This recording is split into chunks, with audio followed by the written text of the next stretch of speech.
So Jason, I'm on your email list. I don't know if you know that or not, but I got an email from you this week saying you're shutting down your blog. Tell me about that. Oof, yeah. I don't know. It's something I've been thinking about for a little while. I've been blogging for, gosh, more than a couple years now, and it's just I found I was writing less and less often, and it was starting to feel like more of a chore. And I just got to the point where I was like, you know what? I think it's time to cut it off. I mean, you weren't really blogging like consistently though, that I remember. Were you? So that's a good question. I think in the first year, it was almost weekly, and then it started to go to biweekly, and then, in the last 6 months, it really, I think, actually, yeah, more than 6 months, it really started to drop off. And I think it's been a few months since I put anything out, and that article before that had been a couple of months. So no, I have not been anything like consistent lately. Yeah. So you say 2 years. How many posts was it? Do you remember I roughly? think it's 60 something. 60. Yeah. Okay. Yeah. Apparently, when I kind of looked at it in total, it's something like 250 pages of text, at least as formatted for printing. So it feels like a lot, but I guess, I don't know, 60 or so posts. It doesn't feel like it's that many, but I think it covers a lot of ground. I don't know. It's kind of a weird thing to think about your body of work. I mean, it's just it's documenting those early days of retirement for you, right? That's basically why you were doing it, right? I mean, honestly, when I started, the answer to the question is yes. But when I started some 6 weeks after retiring early, I even acknowledged in the first post, I'm not entirely sure why I'm doing this. And it turned out to be at first just a way to get thoughts down on paper, if you will, and get some reactions eventually to them. Few and far between, especially at the start. But I think it kind of morphed over time. But for sure, that's how it started. Yeah. I had the sense from you when you were first starting to do it, and maybe a lot of people have this impression that blogging is like this, once you start writing things, people on the internet will flock to you and, start giving you feedback and reading it and just, be thirsty for more. And having blogged the build of my house, I started back on the old Google Blogger platform. Right? Yeah, I remember that. Blogspot. I called the blog, it's still up actually, called reinholdsfort.blogspot.com. And I just, documented the whole thing. So that was back in 2007, I believe. And that felt like early days of blogging to me, and I just did that blog for years. And I, like you, got to a certain point where I was like, it's kind of run its course, but I run a blog for my office, for my business. Yeah. And I go through these phases where I'm really interested in it and I like it because one of the things, I don't know if this is true for you, but it not only the blogging is kind of this intersection between writing and so you're thinking through your thoughts in writing, yeah, and then you're combining it with some visual medium. And for me, that's both video and photography. And that's like an interesting intersection. It's like this weird amalgamation of things. And I still find that kind of interesting. And I still get a lot out of it, but I don't have that as a practice with any regularity. Sounds like you were really forcing deadlines on yourself. Well, I definitely was early on. I felt like, this was a way to get kind of thoughts down and think through things. And I realized that pretty quickly. So I thought like, well, this is a good practice to have. And, I'd get to the point where if I didn't have something obvious that I thought I felt like writing about, I would take a walk, and an hour later I'd come home with some ideas about like, oh, that's something I've been thinking about. That would be good to write about.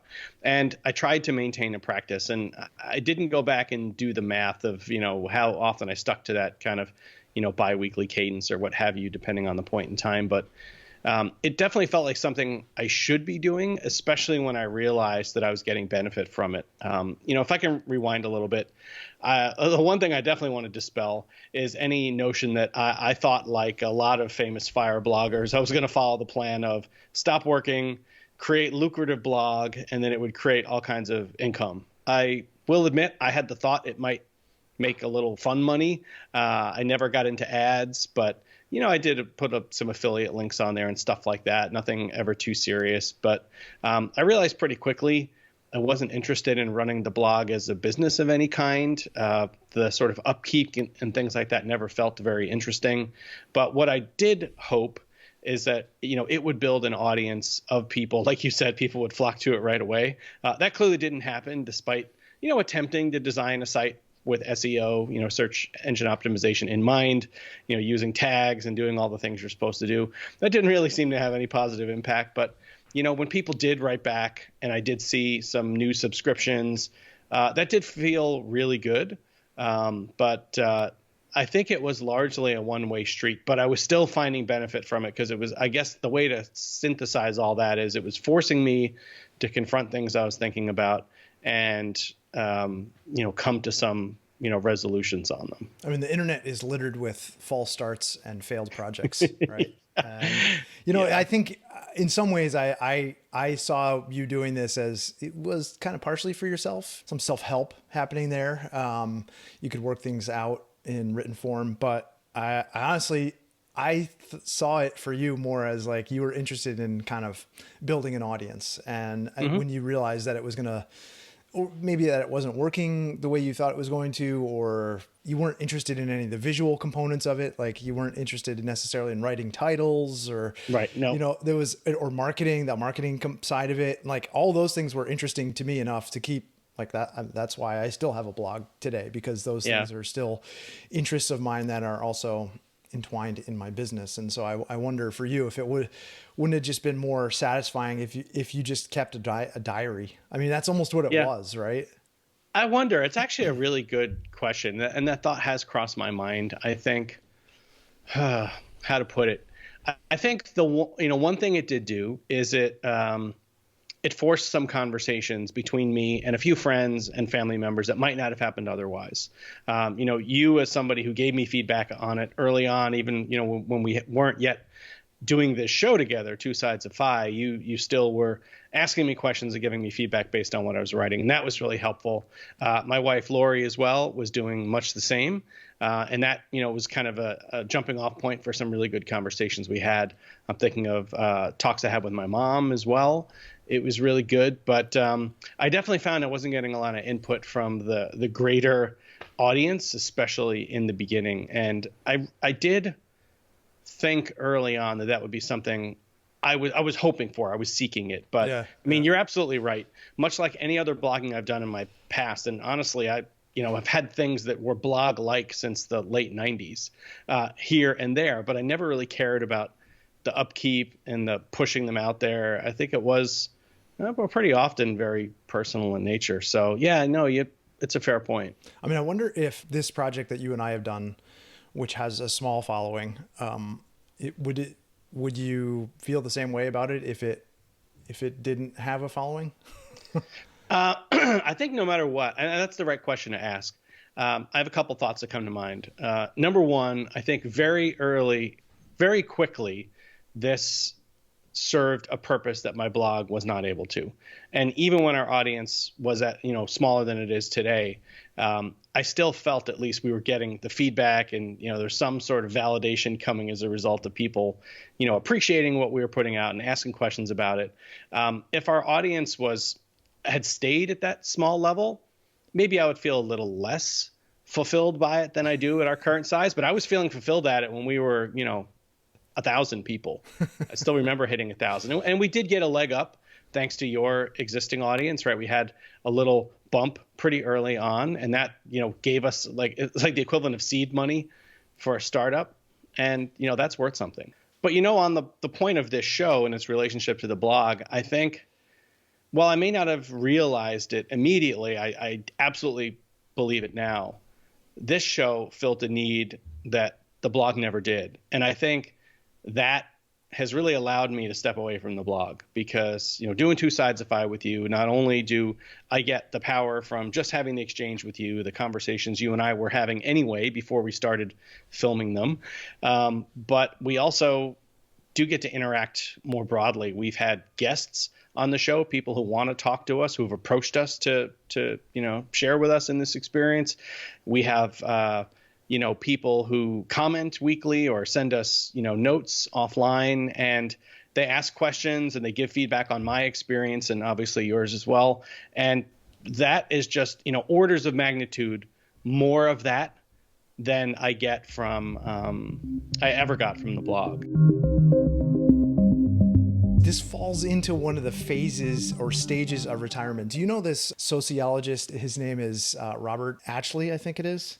No, I don't think so. He published work in 1976 outlining the stages of retirement. I think these 6 stages, there's one before the pre-retirement, and then there's the actual event, and then there's 5 stages after that. Pre-retirement is obvious. We're all excited and planning and thinking about what it would be like. There's this kind of 1 more year syndrome, maybe. You're trying to come to terms with maybe losing some of your identity. When I step away from this job, what will it be? And there's all that excitement. And then you have the actual day itself. You have that transition point into retirement. And then you have, and I mean, I've seen these for you, the honeymoon phase. Like, you can probably relate to that, right? It's like, I don't have to get up anymore. And if I don't want to, I can sleep in. I can go to the beach every day. That's drinking margaritas at noontime or whatever it is for you. Right. And I saw that with you. You had, for one, a really long to-do list of things that you needed to check off. I remember seeing you do these projects around your house. You had just moved. There's all these things you were ticking off your list, right? And then you get to this phase, I guess he calls it the disappointment phase. And like, not everyone gets there.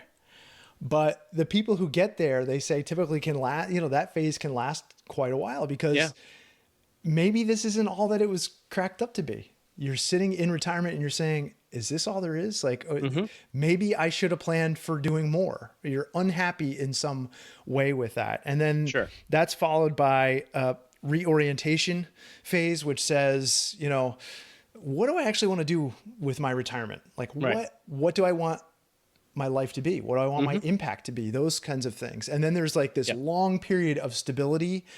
And then there's the terminal phase, which is pretty hopefully obvious, really far out. Right. Yeah. Honestly, I don't think I've ever read that. So please send me the name and what have you, and I'll be sure to link it up in the show notes. But there's, for sure, there's merit to that. As we've talked about before, the first 6 weeks after I stopped working were just a flurry of activity because we bought a house, moved, had to get it set up, all that. And, as I started to realize that I now had this sort of, was confronting this next piece of my existence, the blog was the place I started to document that and think through it and get feedback from, people who were reading it, even if they were just a few people. And I think that was pretty beneficial. So what phase do you think you're in now? I like to think I'm coming into stability. I don't know that I would say everything is sort of really, because people have told me. I don't think so. People have told me that's honestly something like 5 years takes to get there. And I've talked to traditional retirees of all different ages, as well as some people who are on the earlier side. Yeah. And so, no, I don't think I'm smooth sailing, but I like to think the waves have lessened and have flatter water in between them. I mean, they say the reorientation phase usually happens around year 2, according to this guy. Okay. And I think his subjects of study were mostly Americans. Okay. So if you're listening in another country, things may be different for you, but the settling, this sort of reorientation phase happens typically around year 2. And for me, I feel like your reorientation phase is kind of getting, I still feel like you're reorienting, just as I'm viewing that as an external viewer. No, I think you're right. I'm just putting my sort of optimistic take on it. Maybe I'm using the wrong phrasing, but for sure, year 2 feels a lot smoother than year 1. Sure. Yeah. But year 1 had the disappointment phase in it, right? Definitely. It did. I don't think it was super long, but I mean, I definitely confronted these, feelings that I was losing from work of, validation and the satisfaction of a job well done and, seeing, mentoring people and seeing them succeed. All that was immediately gone. Yeah. And that was a struggle. And I think part of that, just as the external viewer of that happening to you, the reason it was so short was because you did put a lot of thought into this beforehand, right? Like you were thinking about what this was going to look like and what you were going to do and what life was going to look like. But I think it helped. And it's naturally going to be different once you get there. And I think that's maybe was part of the surprise for you and part of what you were able to work out with the blog. But I guess I'm more interested in the current phase, the reorientation phase for you is what does the examination process look like for you? And I mean, you haven't even characterized it like this in the way that this sociologist did, but you are asking those questions. What do I want these next years to look like? What do I want my impact to be? And so how have you worked through that so far? I mean, I think the only thing right now that I feel I'm certain is something I look forward to, that I believe is putting tangible benefit into the world, and, you know, pointing back at myself, is something like this, is this show. It feels like an area of contribution that I look forward to, that feels productive, and that we are receiving good information back. But I know that that's not it, right? That I can't just do this or do more of this for N number of years. So I wouldn't say I have any grand conclusions other than, you know, these kind of concept level stuff, like, you know, our teenager is expected to go off to college in a year and a half, and then my wife and I intend to travel more. So like that's sort of like a guiding idea, but I don't even think that's sufficient, you know, because I do continue to explore lots of interests and hobbies and potential pursuits, some of which could turn into, you know, meaningful, you know, volunteer work or employment or whatever it is. But I feel like I'm still just bouncing around in that space. There's no conclusions made at all. And I think most days I feel okay with that because I really enjoy the exploration. But there are days when I'm like, oh, I wonder, you know, if I'll settle on a few kind of themes that really grab my attention. Yeah.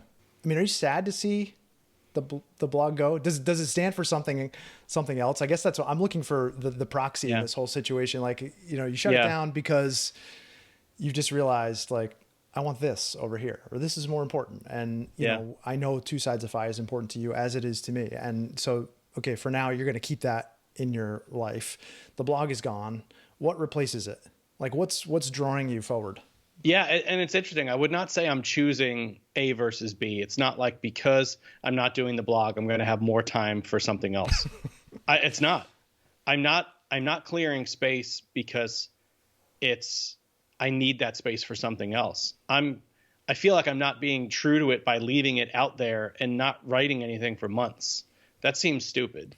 Not that there's some pent up demand for it. People are emailing me asking why the heck I haven't written. Yeah. Okay, I've gotten exactly 0 of those.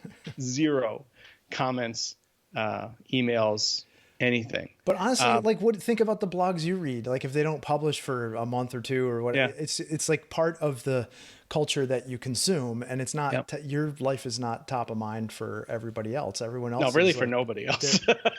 Oh, but I mean, everyone's like that, Jay. It's not. No, it's not unique to you. I know in some ways, I feel like you see it as a personal failing. Like, well, you know, my writing wasn't compelling enough to draw an audience. It's like, the fact is, there's just so much to consume out there. Yeah. And when you're competing with things like Elon Musk blowing up Twitter, think about the draw there. You know, it's like, so it's no reason to beat yourself up about it. But no, and honestly, you know, I see the blog as one of many projects that you have in your life. And so that's why I was wondering, when you proposed this idea for the topic in the video today, I was like, okay, well, what are the other projects that are then, you know, if it's not taking time away from something else, it's usually, for me, it's like these things bubble up and they become bigger bubbles in my life. And like, oh, I'm really interested in photography this week. Gotcha. I'm really interested in this. Like, what are those things for you?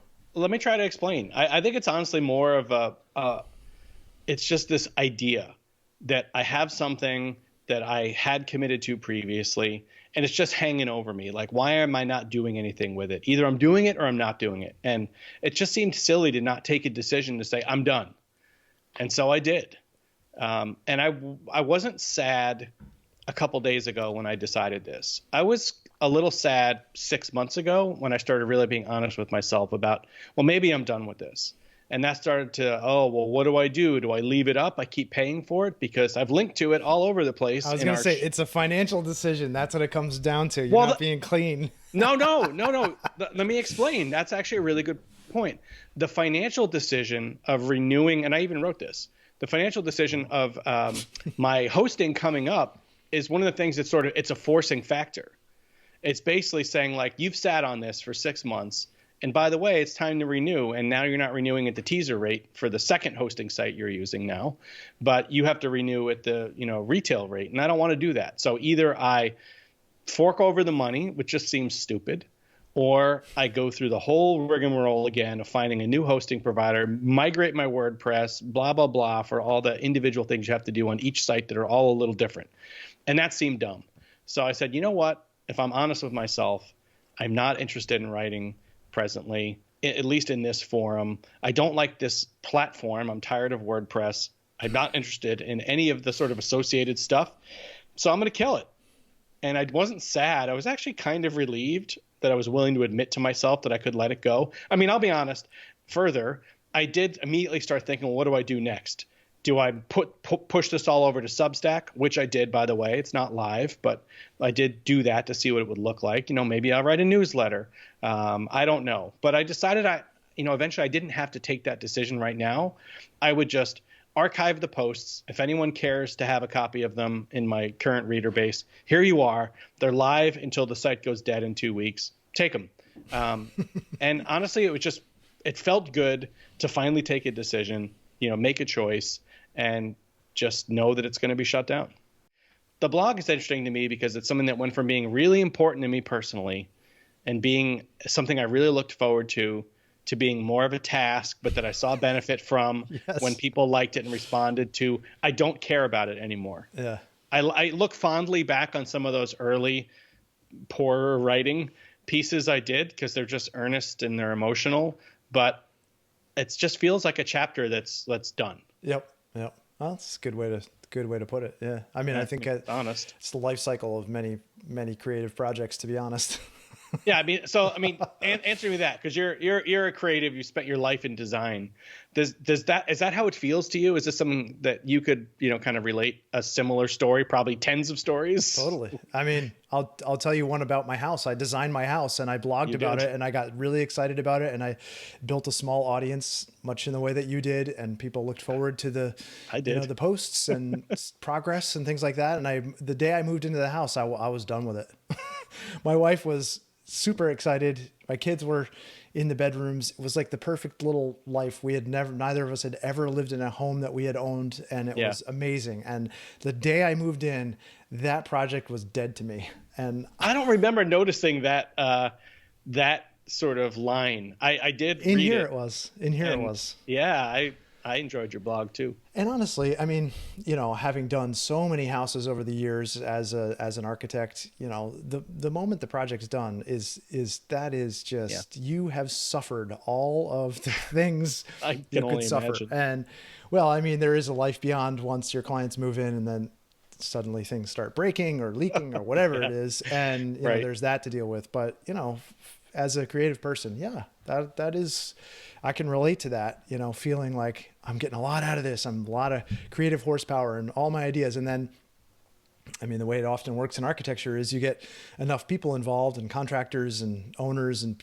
finances, and that all of that waters that initial vision down that made you so excited into something that's way different than, what you had in mind. And that's not only architecture, that's everything. That's probably writing, that is making films, that is, you name it. And so it's no surprise that you'd get there. And it actually feels good to take some positive action that just clears the slate and says, okay, I've made room, I've closed that chapter, and now we're going to look at what's next. So you're solidly in the reorientation phase. I think we can both agree with that, right? Yeah, no, for sure. And hey, just because I was using the wrong language earlier and I didn't quite understand the framework, but I mean, this framework sounds good to me. I mean, for sure, I get, and I appreciate your example, by the way, I should say that. Throughout this last couple of years, going back to one of your analogies that you said very early on in a Two Sides of Fi show, I like this idea of pursuing something is opening a door and leads you into a room that's full of other doors, and you kind of random walk around, you find your way. Like, that has been a very attractive and rewarding part of retiring early. And it is something I thought would happen. I didn't have that language to use to describe it. It's such a great metaphor. But this thing, writing this blog, is certainly the longest term thing I have done since I stopped working. I started it 6 weeks after I left my job, and I shut it down a few days ago. So it's 2.5 years. So it's pretty long. It's one of the longest sort of hobby pursuits, projects like that I've done. That's still small potatoes for you. I mean, you're, by nature of your work, you do these multi-year projects.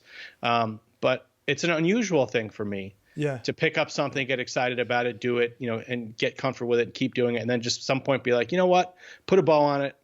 It's done. It's funny when you wrote that post, I thought, and this is just my first reaction. It's like, oh, well, why close that door? I mean, like, why make it so final? Because it could just be open-ended. There's plenty of things that I've done. Like, it could be. An example on my YouTube channel, I've done this like modern practice series, and I come out and say, oh, I'm doing this new series on whatever, and then I feel this, I feel compelled to deliver new episodes in that series, and I mean, almost categorically, I've failed on every one of those new series things. So, my initial reaction to that was just like, well, why? Why write a post like this? And so, part of me joking with you about the financial reasons was like, well, I mean, that's inconsequential money to him. So there must be a bigger reason. And it's interesting to hear you articulate how it still holds headspace for you in some way. And I guess that's not something I ever really knew about you, Jay, as for as well as I know you, you have to have things pretty tight and orderly up inside the mind to operate. Like, that is a genuine part of you. And I mean, it's such a contrast to the, you and I spent so much time in high school together palling around, and it's such a contrast to who I thought you were in high school, and obviously we all change. I don't want to rehash that, but to look at you now and look at you back then, the difference is just, I mean, I never saw that about you, that you would have to have that level of ordering inside to feel comfortable. It's interesting.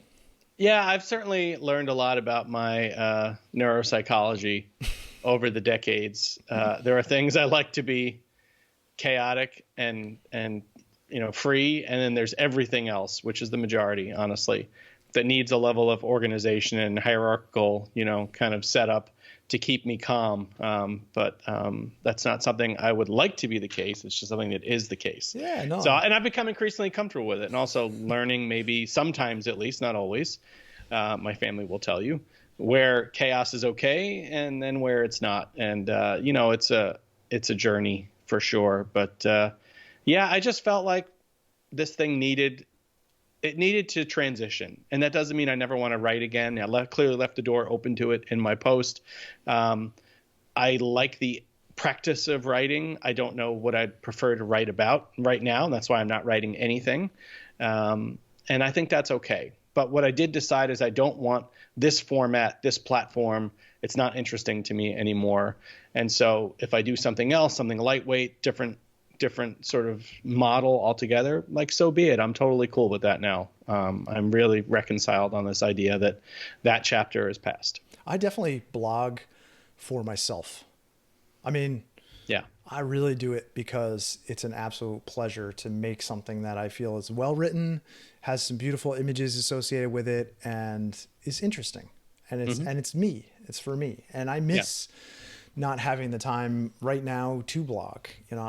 I kind of love that creative space. And so I mean, I would encourage you to look for what that next thing is. And I'm sure you already are, that fills, well, I don't know, maybe you just told me that Two Sides of Fi is that thing for you, but I'm sure there's other things that you're pondering as well. I mean, whether it's active thought or subconscious thought, I'm sure there are. Maybe somebody watching this has a brilliant idea of something they think I would find value in. I would love to hear about that if they do. But it's not keeping me up at night that there's not an obvious replacement. But I appreciate the encouragement. I like the idea of continuing to create even outside of this show. Maybe it's just, this is the fire space and the post RE. This is where all that stuff is covered, and maybe writing takes a totally different form, and that will be perfectly great. Hey, and as we know, I'm taking a drawing class pretty soon, as you and I talked about. So maybe that plus writing turns into some other creative outlet. Who knows? I'm increasingly okay with just doing stuff to do stuff. That's all right. Yeah, it is. Totally. It's small potatoes when you're talking about spending handfuls of hours or $100 to like explore something new, knowing that it could just not work out and you're not going to do it. That's great. I'm actually really happy that I'm as comfortable with that as I am. Well, I'll tell you, as I look through these different stages of retirement, as Ashley puts it, the one that terrifies me most is disappointment. Stepping into this. Yeah. Making the call. I mean, none of this says it has to happen in the order that I read it, or for sure that they have to happen at all. Some people don't express disappointment. They don't enter that stage, but, and you don't know how long it's going to last, but it looking ahead to a 40-year, 50-year retirement, when you enter the disappointment phase, that's got to be pretty scary. I mean, I think it was for you, as I was viewing it, and as I read through some of the comments on our channel from time to time, as people express that, like, yes, what if I get here and it's not what I wanted, and I got 40 or 50 years of not what I wanted, and they go back to work. I mean, we hear that all the time, right? Yeah, we do. And I think the good news, at least for me so far, I'm not willing to say that that's a done deal, right? That chapter's in the past. Like you said, you could always revisit it. It was limited in time and in intensity. There were things I identified that I was missing from work that I wasn't sure how I was going to get. And some of that was under the surface. Some of it was right out there in the open. I just wasn't seeing it for what it was. And you and Lori helped me identify that. But invariably, I come back to the idea that I can't imagine trading this away for anything. I feel fortunate and I'm happy and I'm excited. Even if I don't know exactly what I'm going to do on any given day or what my next project is, I appreciate so much being able to make that choice as often as I can, every day now. And that wasn't the case in the past. So yes, disappointment may rear its head again. And I hope I maintain the presence of mind that I have as you and I are talking today, because on net, I do feel really positive. That's the thing about, having a history that you've published online, is you can look back and you can see how far you've come, how much better you are today than you were yesterday. And that doesn't come from just making two things and putting it out there and comparing the two. It comes from making hundreds and hundreds of things and, constant daily improvement. And, it's like this path in retirement. There's no, we're all going to follow similar feelings, throughout life and the creation of these things and projects and work. And, it's bound to have ups and downs, it's bound to have disappointment. We're bound to see disappointment. We're bound to see ourselves excel and see ourselves fail. And it's all part of the continuum of life. And so, I think it's interesting to publicly share, like, here's why I'm shutting it down, or here's why I'm having second thoughts about this project, or why I'm in the, Seth Godin calls it the dip, right? There's like that lonely zone where you either got to work through it or you're just going to shut it down. And, we all face that in our own ways. And so, absolutely. Yeah. Hopefully this project will continue to move forward, Jay. I hope so, man. When it's time, it's time. And I will sign on for that when it's time. But, as long as it goes, I'll be excited to be here.